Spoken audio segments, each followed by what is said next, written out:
জ্বালানি কেটে নিয়ে আসলাম, এখন কড়াইটা চড়া দিয়ে নেব।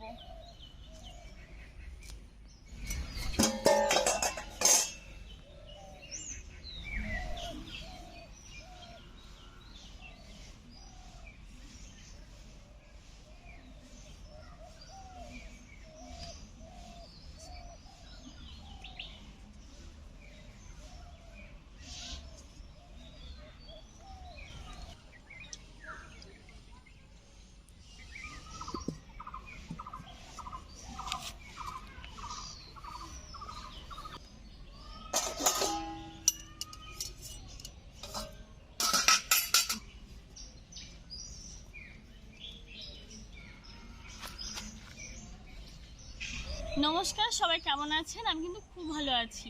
আর ভিলেজ কুকিং অ্যান্ড ব্লগে নতুন একটা রেসিপি দেখার জন্য আপনাদের সবাইকে স্বাগত জানাচ্ছি।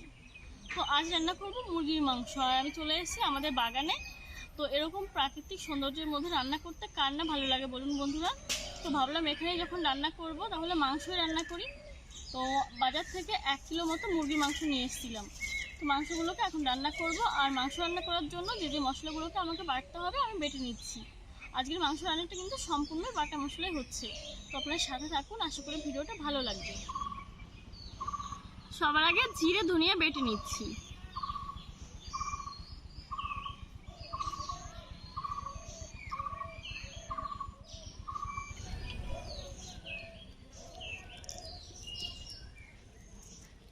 জল দিয়ে বেটে নিচ্ছি।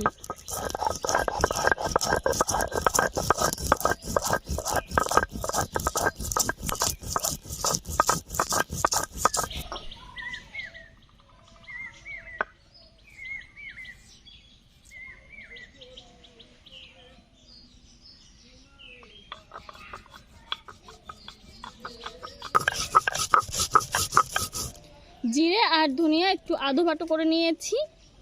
এখন দিয়ে দিচ্ছি শুকনো লঙ্কা। মশলা সব রেসিপি খুব ভালো হয়, কিন্তু বেটে নিতে যে কত কষ্ট যে বাটে সেই বোঝে।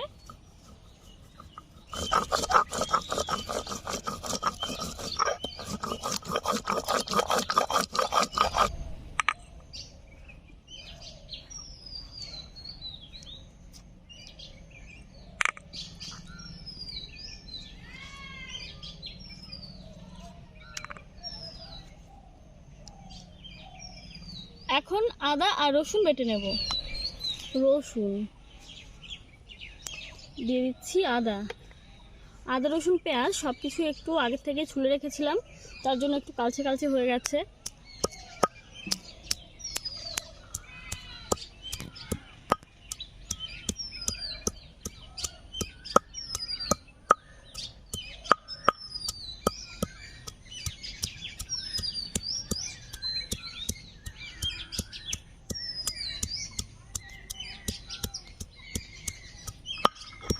বেটে নিচ্ছি।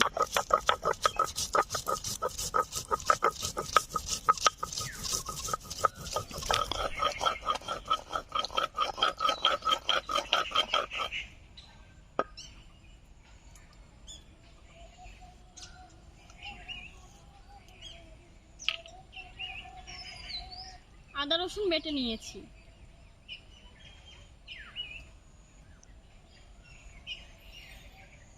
গরম মশলা বেটে নিচ্ছি।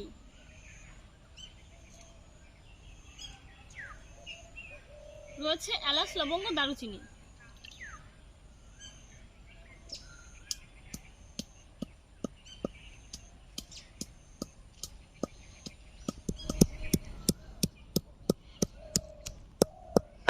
এই গরম মশলা থেকে দারুণ সুন্দর একটা গন্ধ বেরোচ্ছে।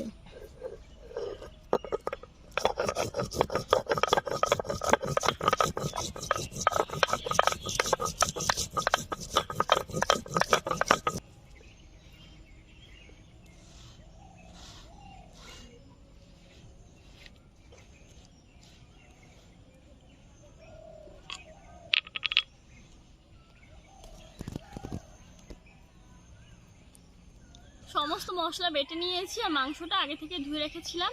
তো মশলা দিয়ে মাংস ভালো করে মেখে দিচ্ছি। জিরে, ধনিয়া আর শুকনো লঙ্কা বাটা,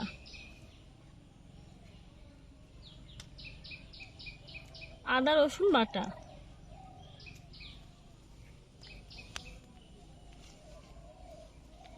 লবণ দিয়ে দিচ্ছি,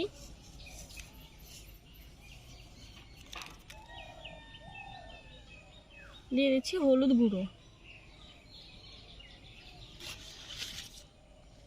কয়েকটা কাঁচা লঙ্কা চেরা,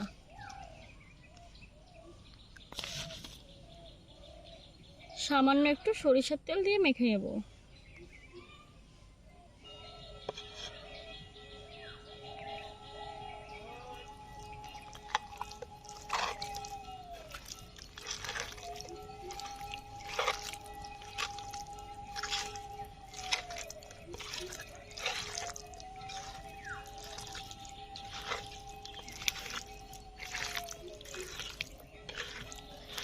এই মশলার সঙ্গে মাংস যত ভালো করে মাখা হবে মাংসটা ততই টেস্টি হবে।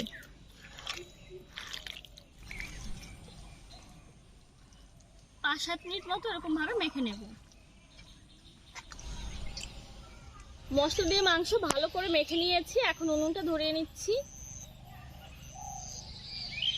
আমাদের এখানে প্রচুর পরিমাণে পাটের চাষ হয়, তাই জ্বালানি হিসাবে বেশিরভাগ সময় আমরা পাট কাঠি ব্যবহার করি।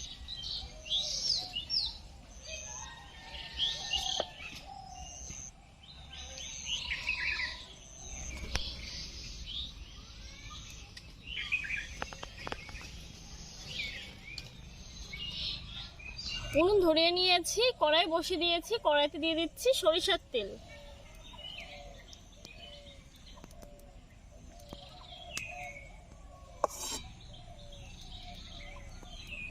তেল গরম করে নিচ্ছি, গরম হয়ে গেছে। এই তেলে আলুগুলোকে দিয়ে দিচ্ছি। আলুগুলো একটু কালচে কালচে দেখাচ্ছে, কারণ আলুগুলো 1 ঘন্টা আগে কেটে রেখেছিলাম। দিয়ে দিচ্ছি সামান্য হলুদ গুঁড়ো, একটু লবণ,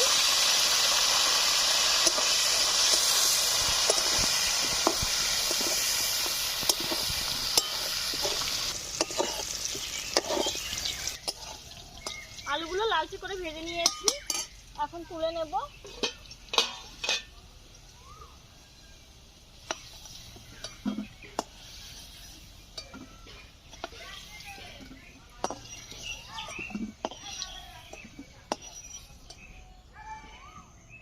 দেখুন আলু ভাজাটা কিন্তু দারুণ সুন্দর হয়েছে।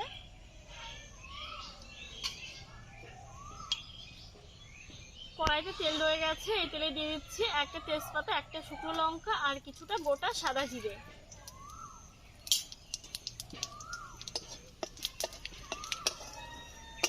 সুন্দর একটা মিষ্টি গন্ধ বেরিয়েছে, এখন দিয়ে দেবো পেঁয়াজ কুচি।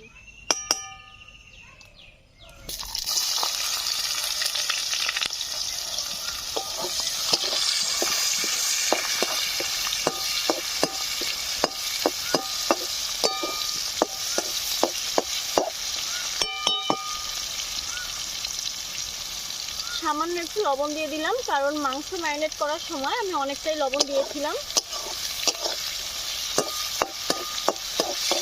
পেঁয়াজগুলো লালচে করে ভেজে নিয়েছি, এখন ম্যারিনেট করে রাখা মুরগির মাংস দিয়ে দিচ্ছি।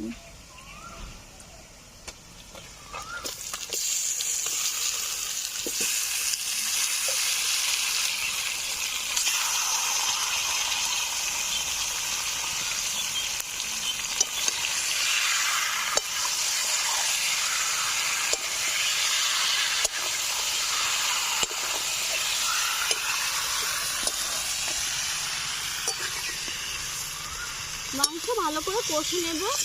আর যে থালাটাতে আমি মাংস ম্যারিনেট করেছিলাম, থালাটা ধুয়ে সামান্য একটু জল দিয়ে দেবো।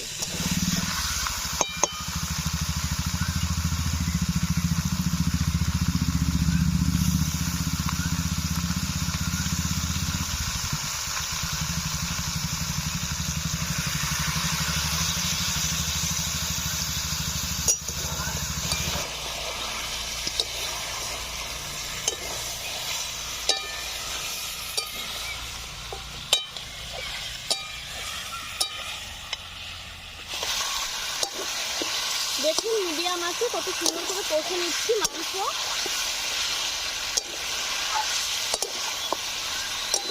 10 মিনিট মতো মাংস কষে নিয়েছি, এখন ভেজে রাখা আলু দিয়ে আরো 10 মিনিট মতো কষে নিচ্ছি।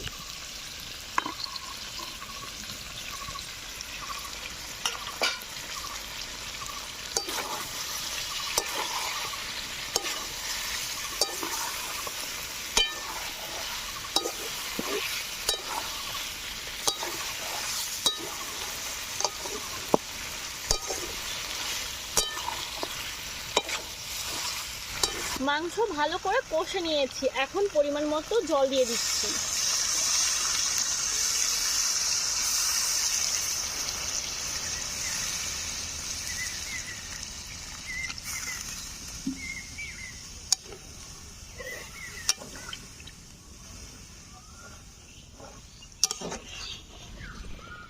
ঝোল ফুটতে শুরু করে দিয়েছে, ঢাকা দিয়ে 10 মিনিট আমি জাল করে নেব।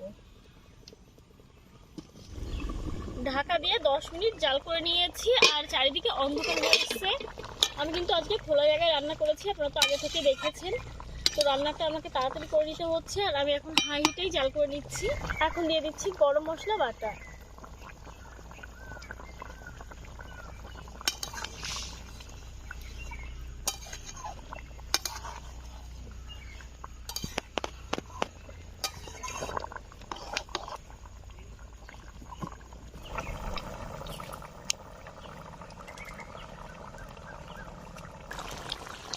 রান্নাটা হয়ে গেছে, আর কালারটাও কিন্তু সুন্দর হয়েছে, কিন্তু অন্ধকার বলে ক্যামেরা সেরকম ভালো দেখাচ্ছে না।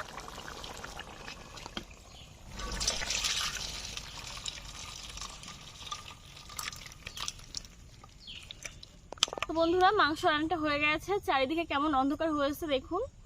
এরকম হাতে বেটে মশলা করলে আর সেই মশলা দিয়ে যে কোনো রেসিপি করলে কিন্তু খেতে দারুণ টেস্টি হয়।